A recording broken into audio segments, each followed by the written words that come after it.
So they says, oh, well, yeah, if you apply, you can get back into the traditional historic community, and that just did not make sense. One little house in the middle of all this development, traditional historic community, it did not make planning sense. So that's how that ended up. Like I say, our census, our door-to-door census covered all of, I guess, the unofficial, because it was never official, boundaries of Agua Fria Village.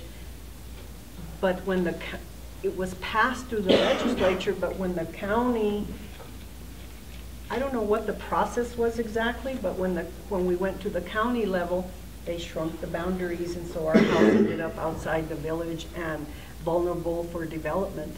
And that's when we knew we were going to have to sell. And that story is on that reporter that's going around, what she's talking about.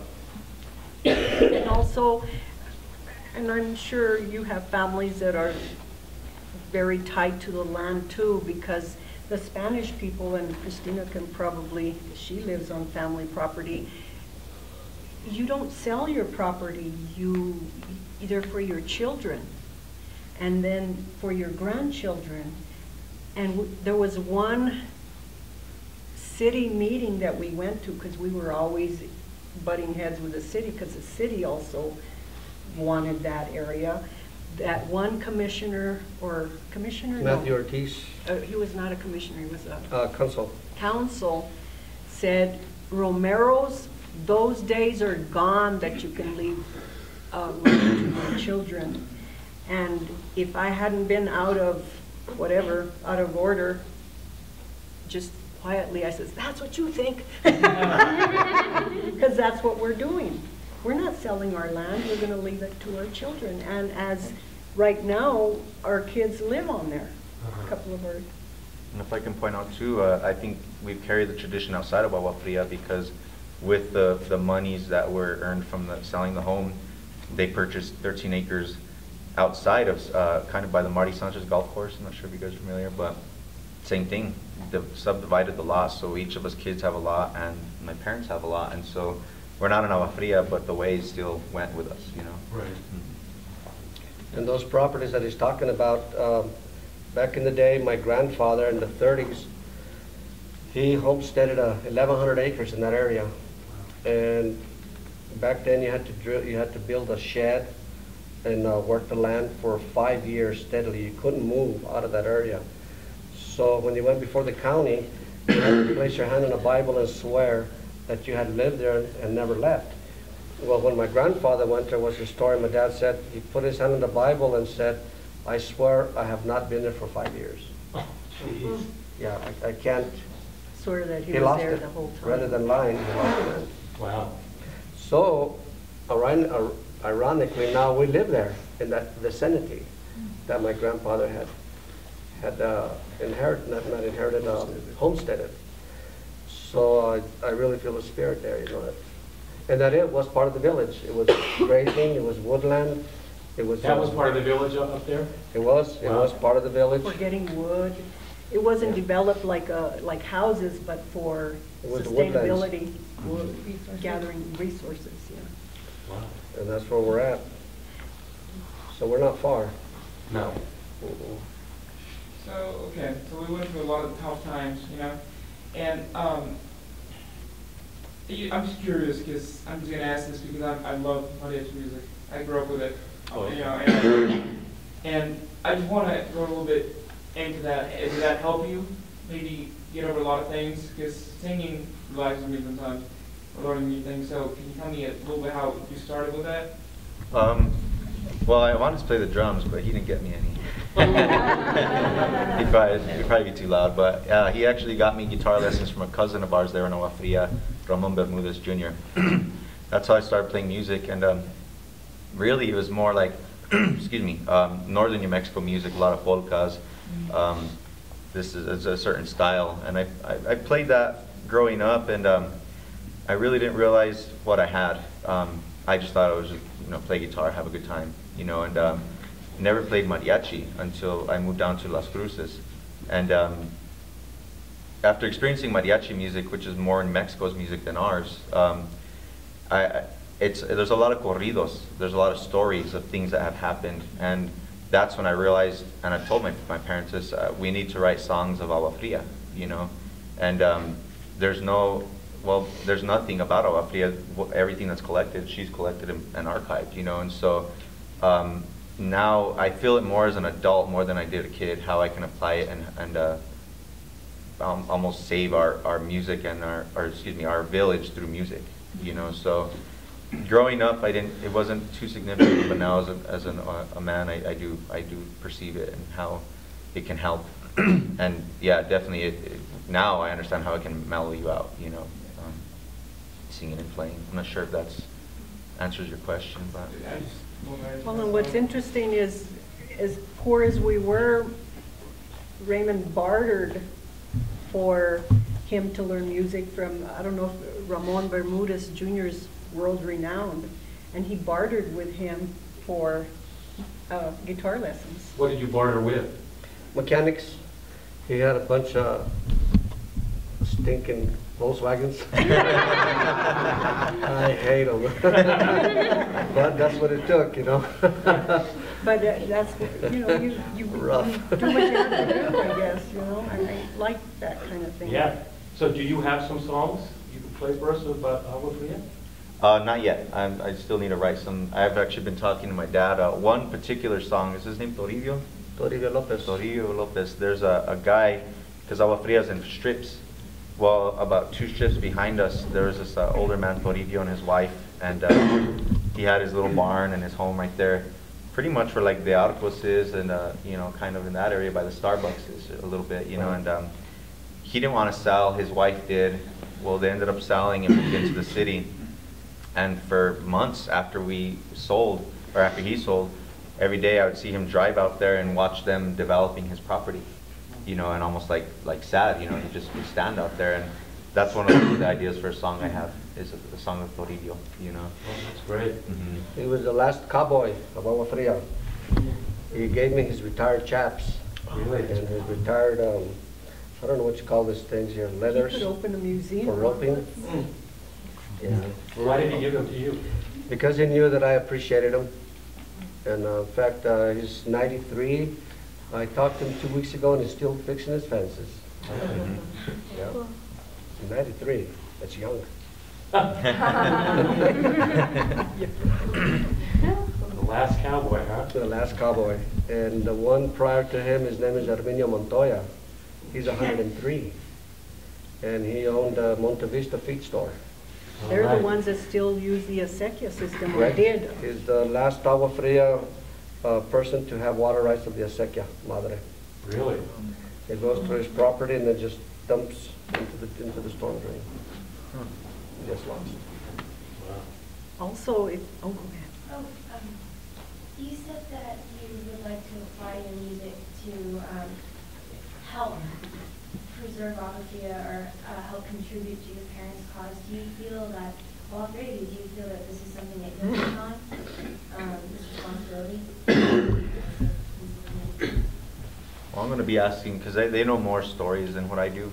And so I'll definitely be, it's like I told my dad one day, we just got to get a bottle of tequila, pen and a pad, and just write stories down, you know, just see what happens and let the stories continue. Plus Raymond, I bought him a really nice journal. He just lately hasn't had time, but he started a journal years ago. Wow. And that's what I wanted to bring and mention to you young kids, a challenge, I guess. A few years ago, I acquired, when I was still working at the History Library, the Agua Fria Village Association papers. And I voluntarily processed half of them, then I got busy and couldn't, then another volunteer took over.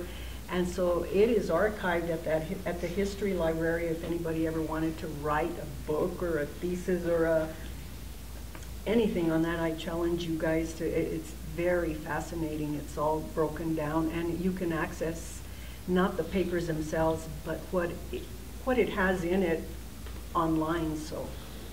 And then also kind of with what you're saying about preservation, my uncle, his brother, he lives in Albuquerque now, but grew up in Agua Fria. He's an amazing artist. He does oil painting, murals, You know, she teaches me martial arts. We do sculptures. I mean, we're really, really tight. But he recently painted a logo from a mariachi. Actually, our mariachi is part of the mariachi group. And so what I told him is for each song, I want him to create an adjoining painting. And then maybe her create an adjoining caption or small story to explain the significance of this art, you know, and also archive that, you know. That'd be great. In fact, there's a bridge. Oh, yeah. There's a bridge being built in 599 now. I don't know if you guys go down 599. There's 2 sculptures there that are his. One is south. Due south. On the left is a donkey with 2 men loading it with wood, and on the right is a buckboard with barrels and a man bending down, getting water out of the springs, putting his buckboard with 2 horses on it. And my grandpa used to be a contractor. He'd buy wood and sell wood and send it to Burruel in Santa Fe. And then he used, Herminio Montoya, is 103 now, told me that back in the day when he was a child, he would see my grandfather kneeling down, dipping water out of the springs, putting the bucket to the buckboard. So that's the image. Both images are my grandfather's. Oh, wow. And that's why Burruel is called Burruel. So Agua Fria was known for people gathering wood, parking their burros on Burruel to sell it to people. And you'll see my brother's signature. There's Leo Romero. So he's the artist that He's did the that. artist. So yeah, we come from a unique family. That's like I told my kids, we're 1 in a million, and I'll keep it that way.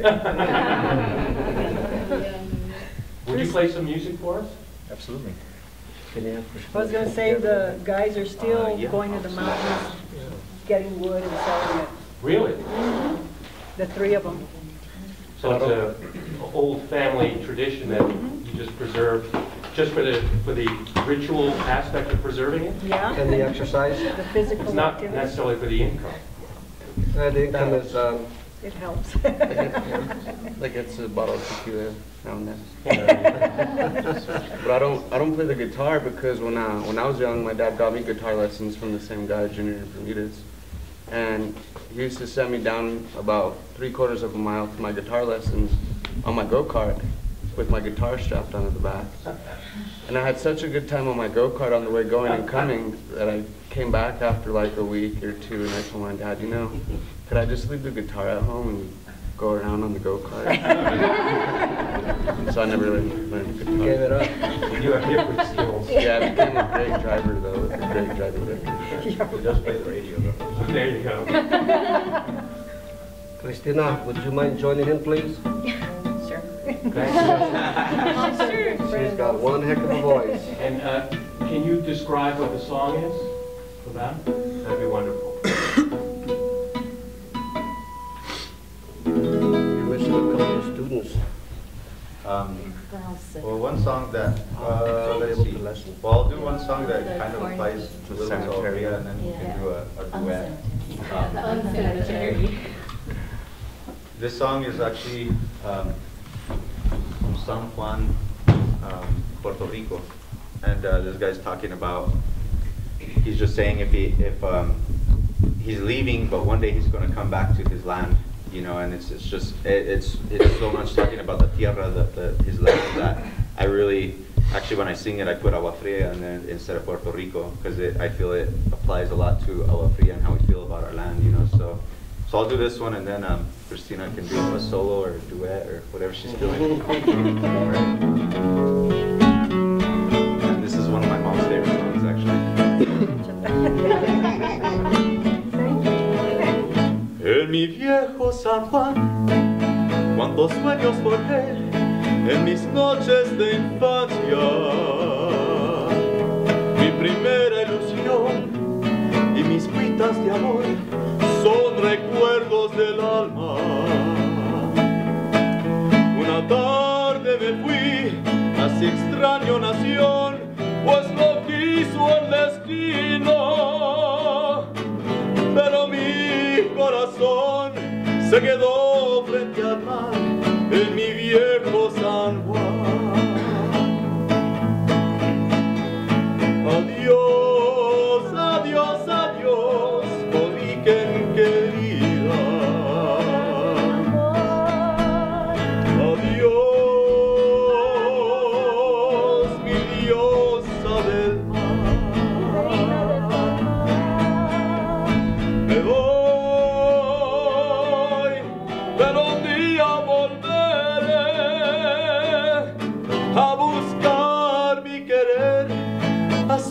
otra vez en mi viejo San Juan.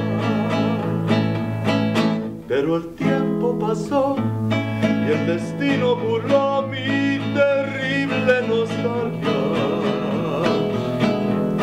Y no pude volver al San Juan que yo amé, pedacito de patria.